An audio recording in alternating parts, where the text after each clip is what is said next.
Pastor రిక్ warn రచించిన ఈ భూమిపై నేనేమయ్యున్నాను, ఇక్కడ నేనెందుకున్నాను అనే ఈ పుస్తక వివరణ 33వ రోజు 33వ అంశం. నిజ సేవకులు ఎలా సేవ చేస్తారు? మీలో ఎవడైనను గొప్పవాడై ఉండగోరిన ఎడల వాడు మీకు పరిచారము చేయువాడై ఉండవలెను. మార్కు 10:43. వారి ఫలము వలన మీరు వారిని తెలుసుకుందురు. మత్తయి 7:16. ఇతరులకు సేవ చేయుట చేత మనము దేవునికి సేవ చేస్తున్నాము. అధికారము, ఆస్తిపాస్తులు, గౌరవము, హోదాను బట్టి ఈ లోకము గొప్పతనమును నిర్వచిస్తుంది. కానీ యేసు సేవను బట్టి గొప్పతనమును లెక్క కడతారు.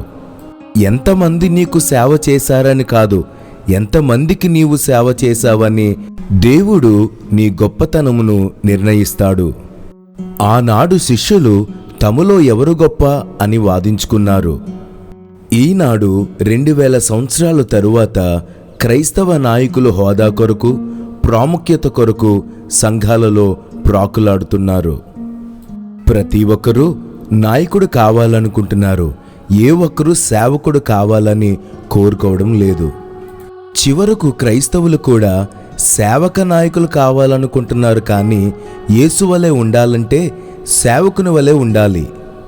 దేవుని సేవ చేయుటకు నీ రూపము ఎంత ప్రాముఖ్యమని తెలుసుకున్నప్పుడు సేవకుని హృదయము కలిగి ఉండుటయు సేవ కొరకు అంతకన్నా ప్రాముఖ్యమని తెలుసుకొనవలెను. సేవ కొరకు దేవుడు నిన్ను రూపొందించాడు గాని స్వార్థముతో బ్రతకడానికి కాదు. సేవకుని హృదయము లేకపోతే నీ రూపమును వ్యక్తిగత లాభము కొరకు దుర్వినియోగపరుచుటకు శోధింపబడతావు.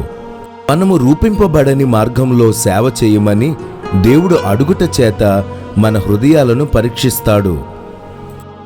ఎవరైనా గుంటలో పడినప్పుడు నాకు దయ లేక సేవావరము లేదు అని చెప్పడము కాదు గాని అతనికి సహాయం చేయుటకు దేవుడు ఎదురు చూస్తాడు. ఓ ప్రత్యేక పనికి నీకు వరము లేనప్పటికీ, చుట్టూ ఎవరూ వరము గలవారు లేనప్పుడు ఆ పని చేయుటకు నీవు పిలువబడినావు. నీ ప్రాథమిక పరిచర్య నీ రూపం యొక్క పరిధిలో ఉండాలి. కానీ ఈ రెండవదిగా ఎక్కడైనా నీవు అవసరమైనప్పుడు సేవ చెయ్యాలి. నీ రూపము నీ పరిచర్యను బయలుపరుస్తుంది. కానీ నీ సేవక హృదయము నీ పరిపూర్ణతను బయలుపరుస్తుంది. ఒక కూడిక అయిన తరువాత చెత్తను పారవేయుటకు ప్రత్యేకమైన తలాంతు గాని వరము గాని అక్కర్లేదు. ఎవరైనా సేవకుడు కాగలడు. కావలసినదంతా గుణశీలత మాత్రమే. సేవకుడు కాకుండానే సంఘములో సేవ చేయవచ్చును. నీకు సేవక హృదయం ఉండాలి. నీకు సేవక హృదయం ఉందని ఎలా తెలుసుకొనగలవు? వారి ఫలము వలన వారిని మీరు తెలుసుకుందురు. మత్తయి 7:16. గుర్తుంచుకోవలసిన అంశము, నిజ సేవకులు సేవకు తమను తాము సిద్ధపరుచుకొని ఉంటారు. సేవకులు తమ సమయమును ఇతర విషయాలతో నింపుకోరు. పిలిచినప్పుడు సేవలోకి దూకటానికి వారు సిద్ధముగా ఉంటారు. ఒక సైనికు వలె సేవకుడు ఎల్లప్పుడూ నిలబడి ఉంటాడు. సైనికుడెవడును యుద్ధమునకు పోవునప్పుడు తన్ను దండులోకి చేర్చుకున్న వారిని సంతోషపెట్టవలెనని ఈ జీవన వ్యాపారములలో చిక్కుకొనడు. తిమోతికి రాసిన 2వ పత్రిక 2:4. నీకు వీలు కుదిరినప్పుడు సేవ చేస్తే నీవు నిజ సేవకుడవు కాదు. వీలు కుదరకపోయినను నిజ సేవకులు అవసరమైనది చేస్తారు. ఏ సమయానికైనా దేవునికి నీవు సిద్ధపడి ఉన్నావా? ఎక్కడ ఎప్పుడు సేవ చేయాలని ఒక సేవకునిగా నీవు అనుకునవలెను. అవసరమైనప్పుడు దేవుడు నిన్ను వాడుకొనుటకు ఒక సేవకునిగా నీ ప్రణాళికను ఆయన చేతికి అప్పగించాలి. ప్రతిదినము ఉదయమున నీవు దేవుని సేవకుడు అని గుర్తు చేసుకుంటే ఆటంకములు నిన్ను బాధపెట్టవు. ఎందుకనగా దేవుడు నీ జీవితంలోకి తీసుకొచ్చేది నీ ప్రణాళికయే ఉంటుంది. ఆటంకములు పరిచర్య కొరకు దేవుని నియామకములుగా సేవకులు గుర్తిస్తారు మరియు సేవా అభ్యాసమునకు అవకాశంగా సంతోషిస్తారు.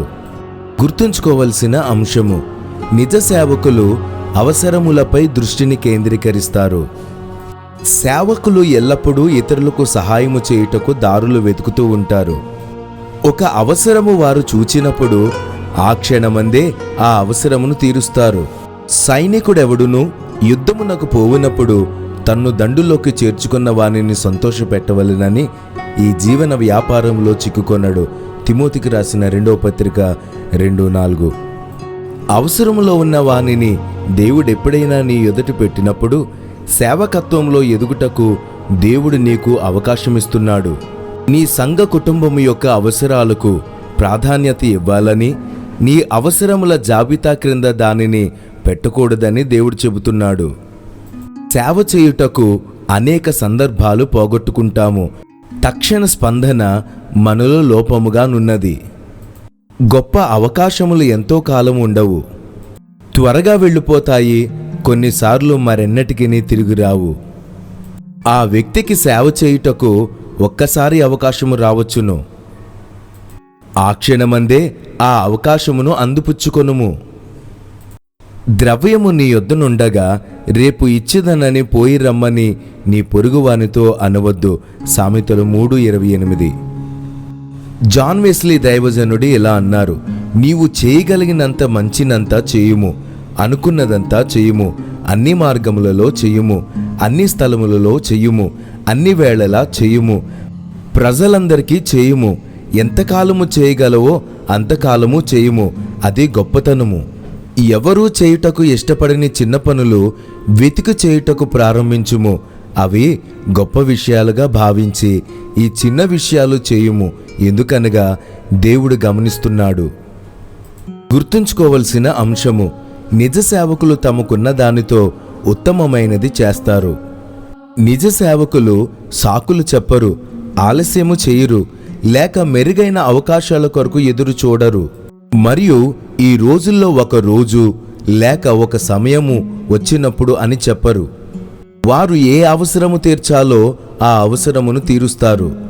గాలిని గుర్తుపట్టువాడు విత్తడు, మేఘములను కనిపెట్టువాడు కోయడు. ప్రసంగి 11:4.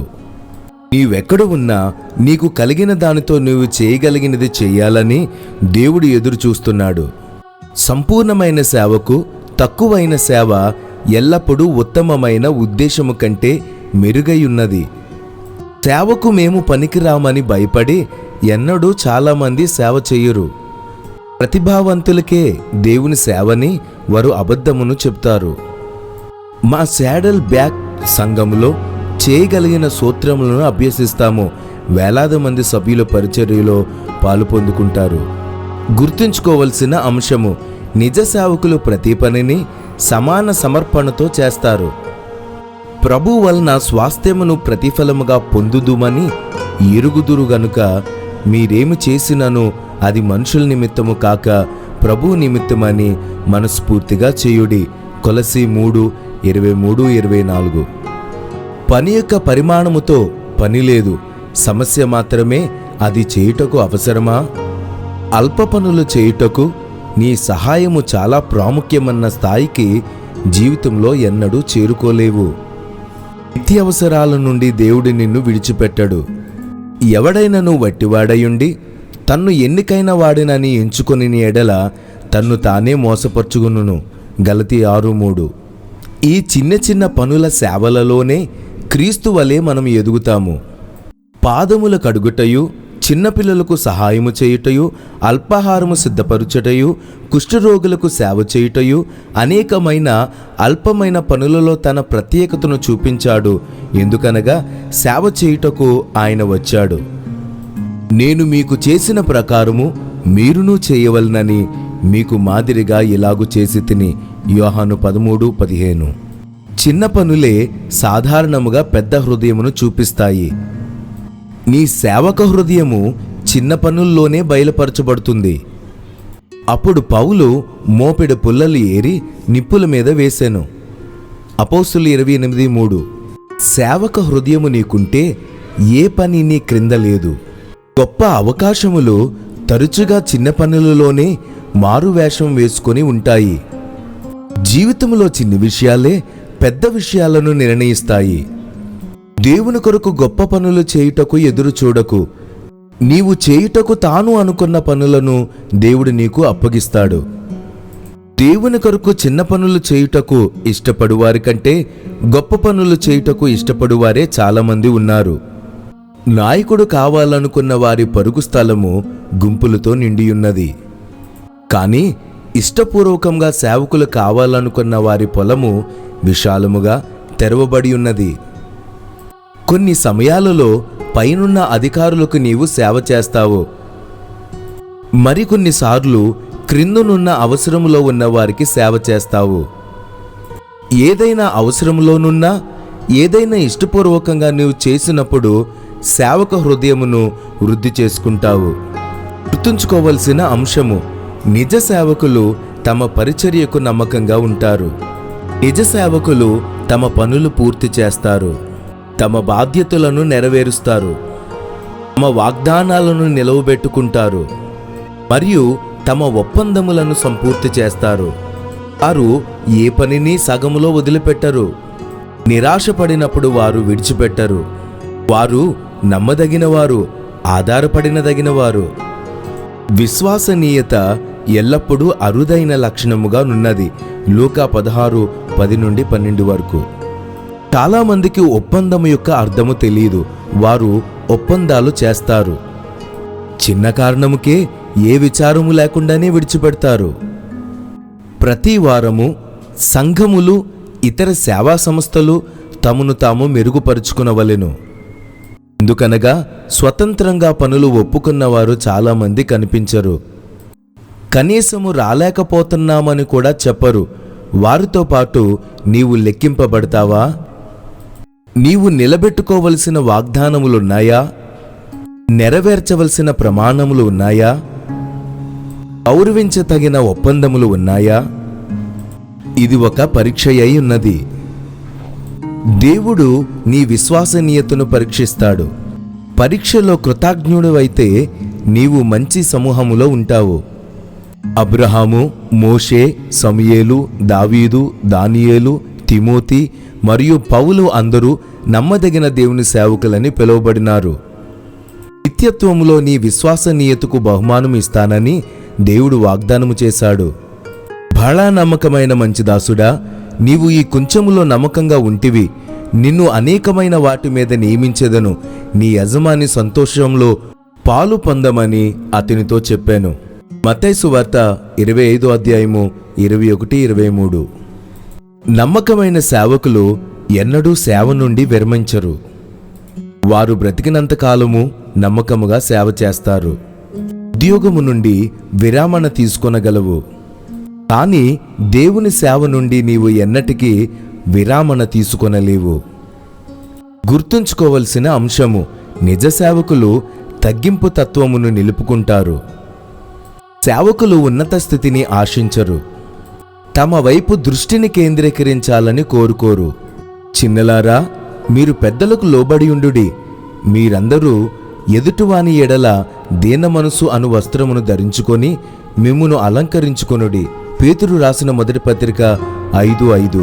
వారి సేవకు వారు గుర్తింపు పొందితే దీనులై దానిని అంగీకరిస్తారు. పౌలు ఒక రకమైన సేవను బహిర్గతం చేశారు. అది పైకి ఆత్మీయంగా కనిపిస్తుంది, కానీ నిజానికి అది పైవేషమే, ఒక ప్రదర్శనమే, తన వైపు దృష్టిని ఆకర్షించే నటన మాత్రమై ఉన్నది. ఎఫెసీ 6:6, కొలస్సీ 3:22. ఇది పరిసయ్యుల పాపమై ఉన్నది. ఇతరులకు సహాయము చేయుటయు, ఇచ్చుటయు, చివరకు ప్రార్థన చేయుటయు కూడా ఇతరులకు ఒక ప్రదర్శనగా మార్చివేశారు. యేసు ఈ స్వభావమును ద్వేషించాడు, హెచ్చరించాడు. మనుషులకు కనబడవలెనని వారి ఎదుట మీ నీతి కార్యములు చేయకుండా జాగ్రత్తపడుడి. లేని ఎడల పరలోకమందున్న మీ తండ్రి యొద్ద మీరు ఫలము పొందరు. మత్తయి 6:1. నిజ సేవకుడు ఇతరుల అంగీకారము, మెప్పు కొరకు సేవ చేయడు. నేను మనుషుల దయను సంపాదించుకొన చూచుచున్నానా, దేవుని దయను సంపాదించుకొన చూచుచున్నానా? నేను మనుషులను సంతోషపెట్టగోరుచున్నానా? నేనిప్పటికీ మనుషులను సంతోషపెట్టువాడినైతే క్రీస్తు దాసుడను కాకపోదును. గలతీ 1:10.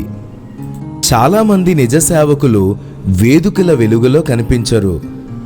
వాస్తవానికి సాధ్యమైనప్పుడు వారు దానిని తప్పిస్తారు. నీడలలో నెమ్మదిగా సేవ చేయుటలో తృప్తి కలిగి ఉంటారు. యోసేపు గొప్ప మాదిరిగా ఉన్నాడు.